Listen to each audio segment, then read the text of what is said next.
Hello friends. इस video में हम बिहार में गंगा नदी तंत्र को समझेंगे।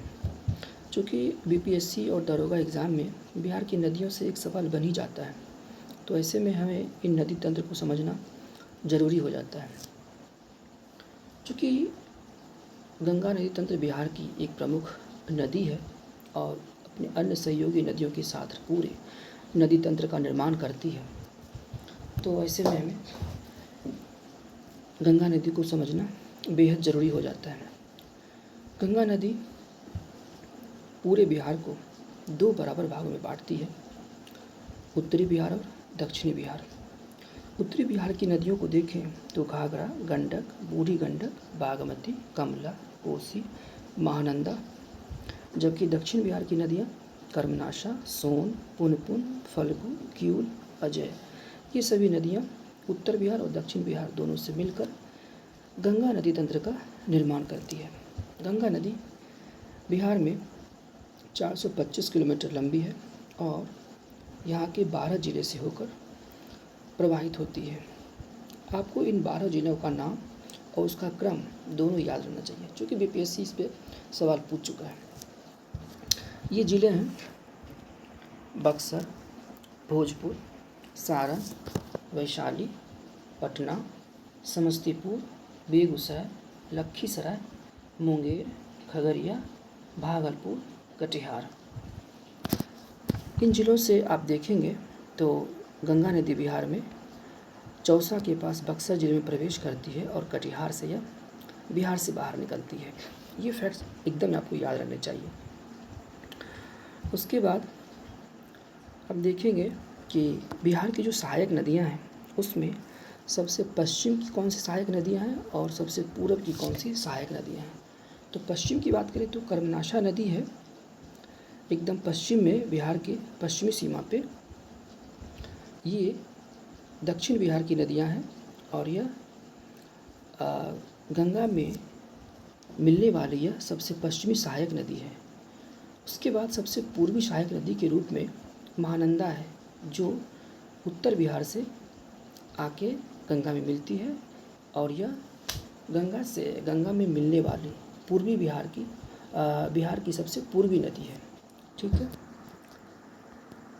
नेक्स्ट पॉइंट है ये कि गंगा नदी जो बिहार के 12 ज़िले से होकर प्रवाहित करती है, उसमें सबसे अधिक लंबाई पटना ज़िले में गंगा की लंबाई है।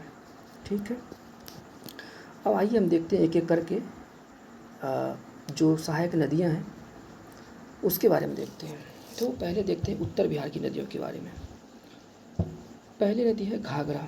घाघरा मैप में देख रहे हैं आप, घाघरा, यहाँ पे घाघरा है। ओके, ये रहा घाघरा यहाँ पे। ठीक है, ये घाघरा उत्तर प्रदेश और बिहार के साथ सीमा बनाती हुई गंगा में प्रवेश करती है। घाघरा नदी नेपाल से निकलती है और छपरा के पास ये गंगा में मिल जाती है। ठीक। नेक्स्ट है गंडक नदी। गंडक नदी यह भी नेपाल से निकलती है और सोनपुर में, पटना के पास सोनपुर में यह गंगा में आके मिल जाती है। ठीक। फिर है गंडक नदी को सदानीरा नदी के नाम से भी जाना जाता है। ये इस पे भी सवाल पूछ चुका है। नेक्स्ट है बूढ़ी गंडक।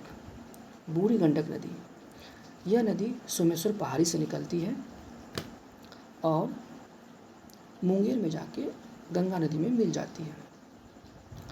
बूढ़ी गंडक नदी के बारे में ये फैक्ट ये है कि यह बिहार की सबसे तेज धार वाली नदी है और बेगूसराय ज़िले में जो कांवड़ झील है, जो एशिया का सबसे बड़ा गोखुर झील भी है, यह बूढ़ी गंडक नदी से ही जल प्राप्त करता है। कौन? कांवड़ झील। नेक्स्ट है बागमती नदी। बागमती नदी महाभारत श्रेणी से निकलती है और बूढ़ी गंडक में यह जाकर मिल जाती है। ठीक है, आप मैप में देख सकते हैं बागमती नदी यहाँ पे है। ये रहा आपका बागमती नदी और ये बूढ़ी गंडक से आके यहाँ मिल जाती है। ठीक है, ये चीज़ है। नेक्स्ट है कमला नदी। कमला नदी महाभारत श्रेणी से निकलती है और गंगा में मिलने से पहले यह कोसी में जाकर मिल जाती है। ये आपकी कोसी नदी, ये कमला, ये कमला है और ये कोसी। कमला नदी जाके कोसी में पहले मिल जाती है, उसके बाद कोसी गंगा में आके मिलती है। ठीक है, फिर हम पढ़ते हैं कोसी नदी को। कोसी नदी गोसाई धाम नेपाल से निकल के कुर्सेला जो कि कटिहार में पड़ता है वहाँ पे आ गया, गंगा में आके मिल जाती है। कोसी नदी जानते ही हैं बिहार का शोक कहलाता है। कोसी नदी अपने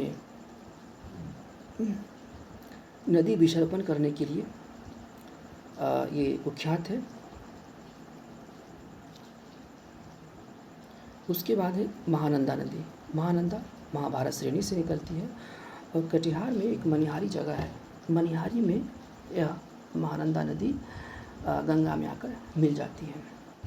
महानंदा के बारे में हम पहले भी पढ़ चुके हैं कि यह बिहार में गंगा में मिलने वाली सबसे पूर्वी सहायक नदी है, महानंदा नदी।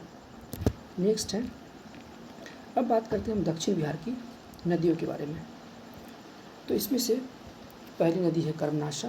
कर्मनाशा आप मैप में देख सकते हैं, कर्मनाशा को यहाँ पे ये नदी है आपका कर्मनाशा। यहाँ पे कर्मनाशा जो कि दक्षिण बिहार में उत्तर प्रदेश और बिहार की सीमा बनाते हुए गया गंगा में प्रवेश कर रही है।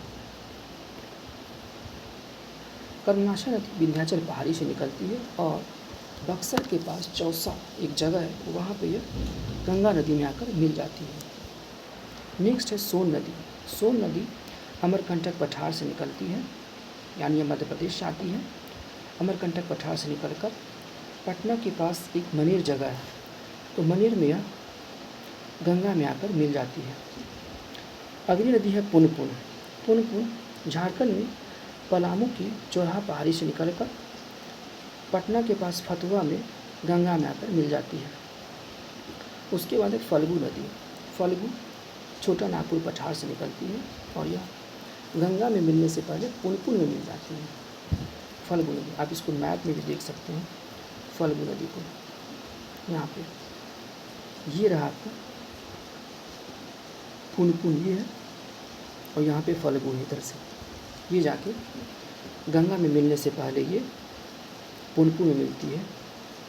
उसके बाद यह दोनों नदी मिलके एक्चुअली पुनपुन नदी मिलके ये गंगा में आके प्रवेश करती है।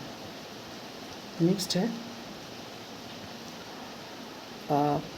इन नदियों के अलावा कुछ और छोटी छोटी नदियां हैं, जैसे क्यूल है, अजय है, चंदन है। तो क्यूल नदी, क्यूल नाम से एक जगह भी है बिहार में, आप सब जानते हैं। क्यूल नदी गिरिडीह जिले से निकलती है और लखीसराय में यह गंगा में आकर मिल जाती है। उसके बाद है अजय नदी। अजय जमुई जिले से जमुई जिले में निकलती है यह, और दक्षिण बिहार में यह गंगा की सबसे पूर्वी सहायक नदी है। अजय नदी दक्षिण बिहार में यह गंगा की सबसे पूर्वी सहायक नदी है। और हम बात कर ही चुके हैं कि अजय नदी ऐसी नदी है जिसका उद्गम बिहार में होता है और यह जिला है जमुई, यानी जमुई से इसका उद्गम होता है और फिर यह बिहार की गंगा की सहायक नदी बन जाती है। तो ये सारी नदियां हैं गंगा की सहायक नदी में। जितने भी इनसे इम्पॉर्टेंट फैक्ट हो सकते हैं जो एग्ज़ाम के लिए बहुत इम्पॉर्टेंट है, वो सब हमने डिस्कस किया है। आप इसको एक दो बार देखेंगे और इससे रिलेटेड जो भी सवाल प्रीवियस ईयर में पूछे गए हैं आप इस टॉपिक को पढ़ने पर आराम से बना सकते हैं। ठीक है, अगर आप बीपीएससी या दरोगा की तैयारी कर रहे हैं तो आपको इस चैनल के साथ जुड़ना चाहिए। वीडियो अगर पसंद आए तो इसको लाइक करें, हमारे चैनल को सब्सक्राइब करें। Thank you.